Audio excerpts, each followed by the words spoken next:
Hi, hello! And today we are going to be discussing things related to the current Ancient event. Because since the live stream that I did, I've been getting a lot of questions from people about teams. Especially on how they actually fit one of these Ancient Dragons into their team. Because especially if you need to keep two Divines, it can be kind of difficult. But I mainly wanted to go through who is the easiest Ancient to get from this event, because that was a very common question, and I think that people are expecting Momotu in particular to be a lot easier than he actually is. But for the simple answer, the simplest and easiest dragon to get from this entire event, Ancient-wise, is O1. Reason being that O1, not only are you guaranteed O1 after 200 purple chest openings in the Dragon Board event, but when you open purple chests, you've also got the chance of getting pieces for O1, and there's a chance of you getting big drops.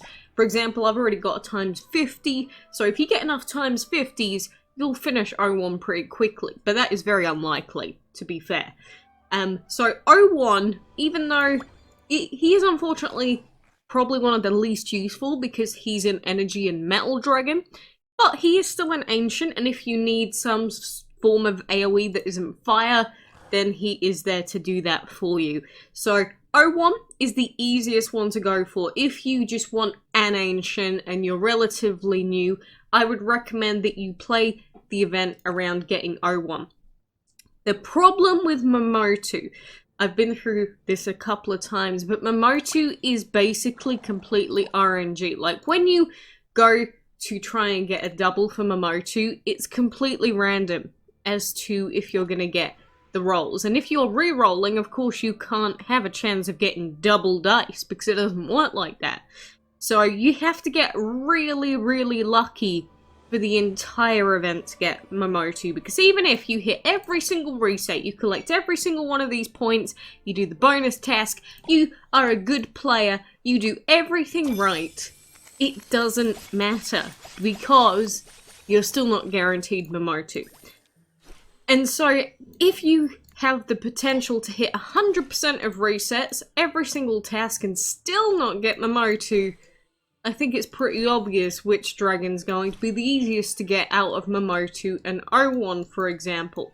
Now, those aren't the only ancients in the event, obviously. We also have all of the altar dragons. And all things considered, Soldan's actually a pretty difficult one to get because he's only available for the first half, obviously. But the other two dragons are available for the entire event, and obviously if you get both of them and you also get the board dragon, you can get Zolto.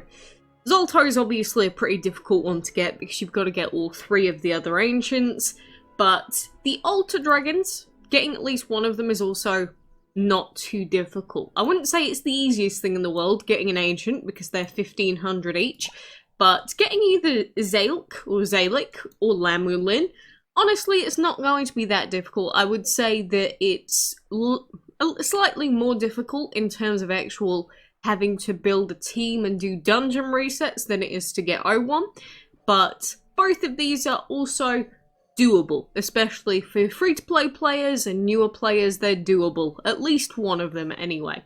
So I would say that all things considered, we've also got Zafujin as well, who is obviously going to be available at the end of the event, and because you've got 4 weeks essentially to, you know, do dungeon runs and try and collect currency, he is also one of the easier ones to get, because having 4 weeks to collect currency to get the dragon obviously means that you've got plenty of time to, you know, rack up all of those talismans. But I would say on average, don't go for Zafujin. If you really like the design, fine, but I wouldn't recommend him. But you've got to remember, when you're opening up all of these ancient chests and you're going for these dragon pieces, there's only a slim chance that you're going to get the big drops.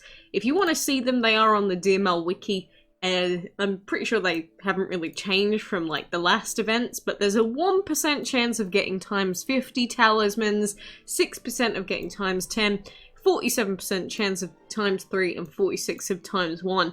So you're more likely to get times 3s than anything. And then obviously you have to get really lucky to get the times 50s, but you're going to have to get a lot of those. And in terms of the drop piece amounts for the actual chest dragons, dynamo, just for 10 pieces of dynamo, it's a 0.46% chance.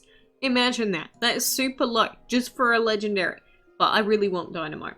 And then of course, opening the chests to get pieces of O1, there's the chance of getting times 500 pieces, which people have gotten, because why would they not? You know, it's not like me having bad luck means that everyone else has to have bad luck all the time. So yes, some people have gotten times 500 pieces of O1 at this point.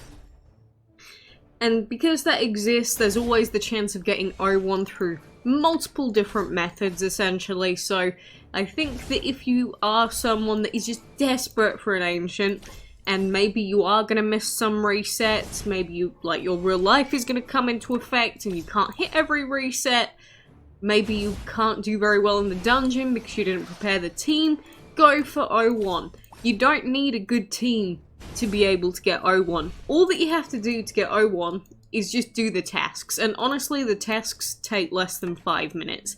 Even if you do them manually, especially with auto battle now, you don't even have to think.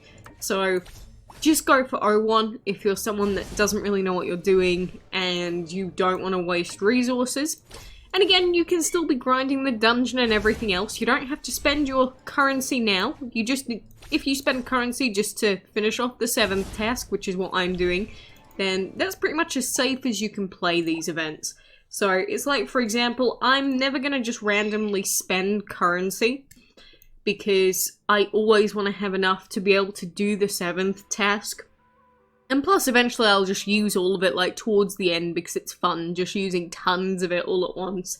But as I'm going through, I wouldn't recommend you waste the currency, because again, I see people go down to 0, and then they can't do the 7th bonus task, and it screws them over.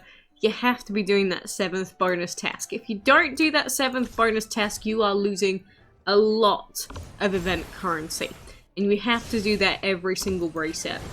And I know that doing resets, the exact same resets, for an entire month for a dragon can get very boring, very tedious.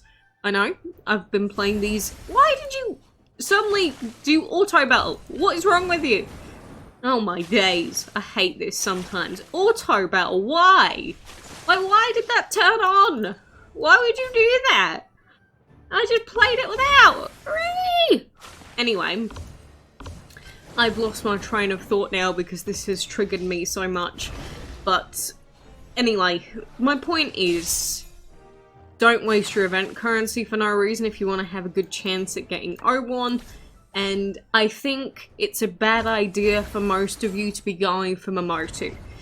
You can, if you really want to give it a shot, but the majority of the players that are going to try and go for Momotu are going to fail. That is, unless they have lots of gems handy.